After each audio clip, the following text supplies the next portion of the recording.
वे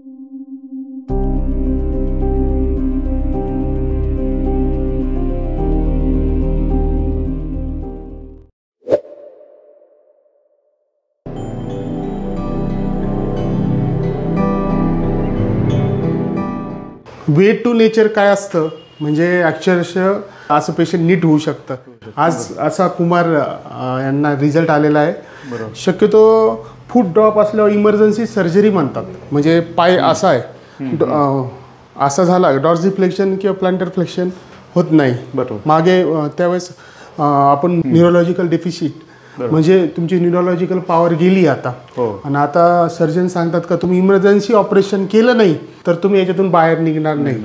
बरोबर. कारण की तुमची मग पॅरालिसिस होऊ शकतो, सगळं असं होऊ शकतं. पण आपल्याकडे एक अशी केस सक्सेस झाली आहे का त्यांना फूट ड्रॉप होता आणि माझ्या हॉस्पिटलमध्ये ते ॲडमिट होते. आम्ही मेरुदंड संजीवनी आणि ओझोन थेरपी त्यांच्यासाठी दिली आणि अक्षरशः संजीवनी सारखा रिझल्ट त्यांना आलेला आहे.